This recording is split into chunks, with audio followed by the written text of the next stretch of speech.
बिस्मिल्लाहिर्रहमानिर्रहीम। अस्सलाम वालेकुम नाज़रीन, मैं हूं आपका होस्ट वकर खान। आप देख रहे हैं बिग न्यूज़ का प्रोग्राम बिग टॉक्स।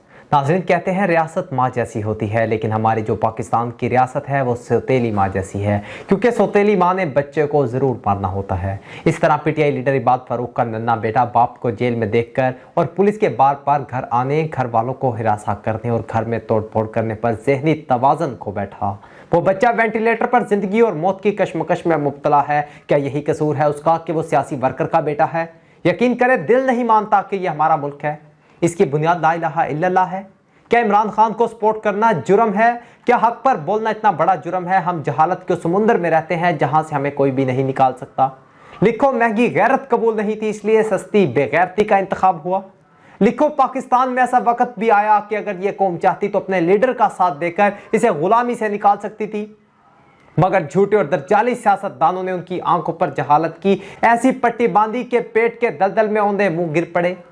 वक्त ने साबित किया कि बरसगीर की मिट्टी बड़ी बेवफा है, ये अपने जगाने वालों को खुद मार देती है। जैसे बंगालियों ने मार दिया मुजीबुर रहमान को, पाकिस्तान ने मार दिया लियाकत अली खान को और गांधी को मार दिया हिंदुओं ने, इसी तरह इमरान खान भी पाकिस्तान को अपने पांव पर खड़ा करना चाहता है, इंसाफ का निजाम कायम करना चाहता है, गरीब और अमीर को एक जैसी दुनिया देना चाहता है। उसकी जिंदगी में भी कुछ ऐसा ही मोड़ है। देखना सिर्फ यह है, क्या हमने तारीख से कुछ सीखा?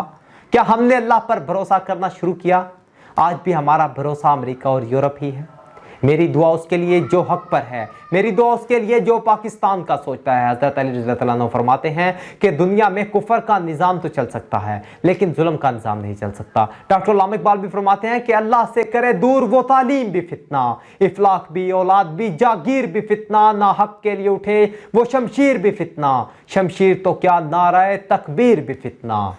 मुझे दीजिए इजाज़त। पाकिस्तान में दुनिया भर के देखने, चाहने और सुनने वालों को भी इंसाफ की जानिब से अल्लाह हाफिज़।